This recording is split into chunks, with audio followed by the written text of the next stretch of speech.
आदिनाथ सहकारी साखर कारखाना त्या संदर्भात चालू करण्यासाठी आमच्या गावातील एक तरुण होतकरू उदयसिंह देशमुख आमरण उपोषणाला बसलेला आहे.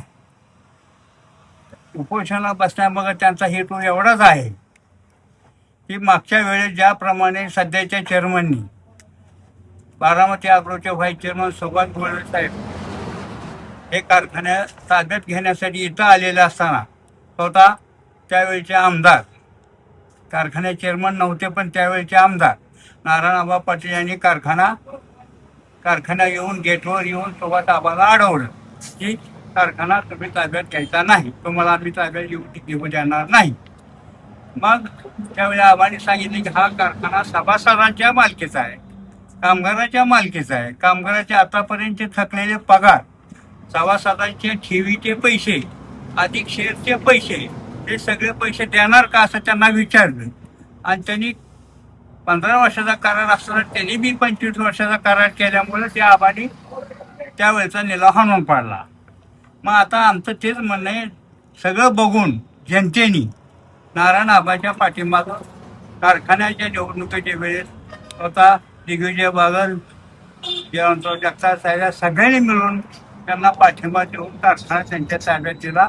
का तर आबांनी जाहीर सभेमध्ये सांगितलं होतं की सोन्याचा धूर काढी कारखाना चालू करेल.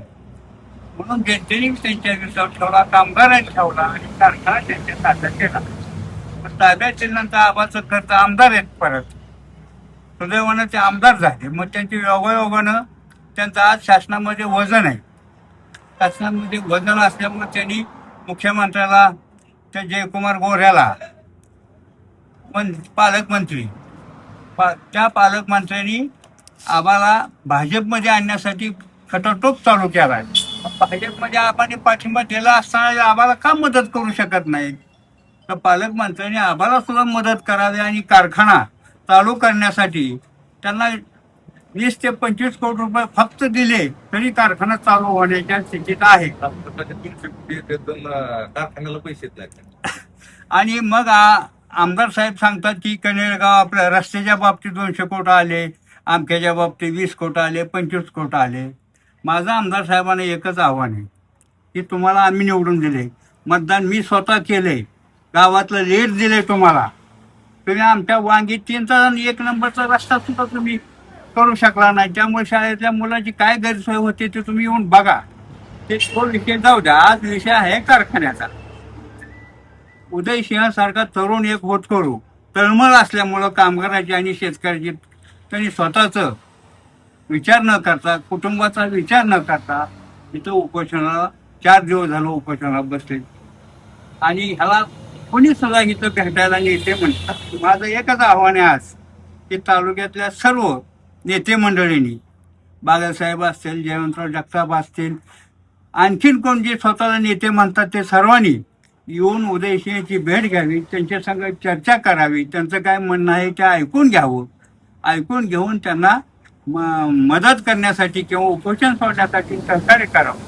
आणि तालुक्यातील 2 नंबरच्या सर्व नेते मंडळींना माझं आव्हान आहे की सगळ्यांनी कारखान्याच्या बाबतीत जागरूकपणे आपण राहिलं पाहिजे. कारखान्याचा विकू द्यायला तर सगळ्यांचाच विरोध आहे, स्वतः उदयचा सुद्धा त्या ठेला विकायला विरोध आहे. चालवायचं असेल तर निलावाने चालवा, त्याबद्दल त्यांचा विरोध नाही. कारखाना चालू करण्याचा, अडथळा आणण्याचा उद्देश त्यांचा उपोषणाचा नाही. पण जाणून बुजून एक आमच्याचा मुलगा आहे म्हणून त्याला जर तुम्ही जर दुर्लक्ष करत असाल तर तुमच्या अंगलट आल्याशिवाय राहणार नाही. तालुक्यातील जनता चिडेल. काहीतरी वेळं वाकडं होण्यापेक्षा, शांततेचं काहीतरी कुठानं होण्यापेक्षा, आपण 4 दिवस झाले एका माणसाला 1 दिवस पाणी नाही मिळत तर त्याची तडफड होती.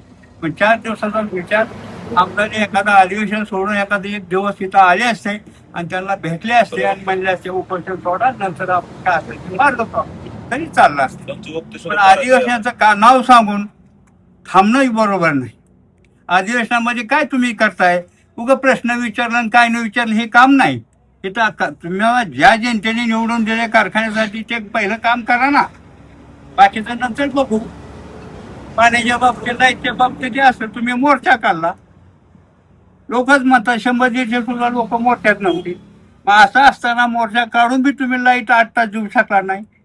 त्याच्या अगोदर आमचा निदान हा उपोषणाला बसला होता लाईटसाठी, तर त्यावेळेस अधिकाऱ्यांनी त्यांना लेखी दिलं. वाड्या वस्त्यावर लाईट नव्हती सिंगल फेज, पण त्याच्या उपोषणामुळं सगळ्या वाड्या वस्त्यावर लाईट अधिकाऱ्यांनी दिली.